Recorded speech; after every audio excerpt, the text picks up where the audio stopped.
Magandang araw po mga kapuso at kapamilya. Isa na namang impormatibong pagsasanay ang hinatid ng mga kawani ng Red Cross. Ito ay ang Stress Debriefing with Psychosocial Support Program sa pamamagitan ng pakikipagtulungan ng OIC Chief ng Admin in Finance na si Ma'am Sinaida Simon para maisagawa ang gawain o aktibidad na ito. Masaya namang sinimulan ng aming Regional Director Wilfredo M. Cruz ang pagbungad na mensahe na kung saan taos pusong pinasalamatan niya ang mga nagsisigandahan, nagsisigwapuhan at magagaling na tagapagsalita na mula sa ahensya ng Red Cross at syempre sa lahat ng kanyang nasasakupan na naging susi para lalong maipatupad ang ganitong pagsasanay. Maliban pa dito ay para madagdagan ang kaalaman o impormasyon na tiyak na magbibigay o magkakaroon tayo ng pagkakaisa at pagtutulungan sa pagpapatupad ng mga alituntunin at programang makakatulong sa ikakaunlad ng ating pangisdaang ekonomiya at lalong-lalo sa ikakaunlad ng ating mga mangingisda. Sa pagsasanay na ito ay napag-alaman kung paano makaiwas sa ganitong sitwasyon. Ito ay ang mga sumusunod: kumain ng masustansyang pagkain tulad ng mga gulay at prutas, matulog sa tamang oras, mag-ehersisyo tuwing umaga o mag-inhale-exhale ng mula bilang 1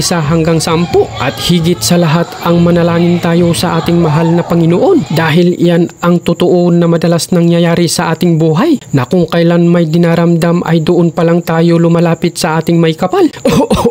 Ay naku po, excuse me po. Pagkatapos ng panayam o lecture ay nagkaroon tayo ng pagtatasa o assessment at pagbabahagi ng ating karanasan na hindi natin makakalimutan na sanhi ng pagka-stress na sa ngayon ay nagdulot ng tibay ng loob sa atin na nagbunga ng magandang kinabukasan. Hanggang dito lang po ang inyong lingkod Dan Idol, dito lang po sa 24/7 mga kapuso at kapamilya. Maraming salamat po.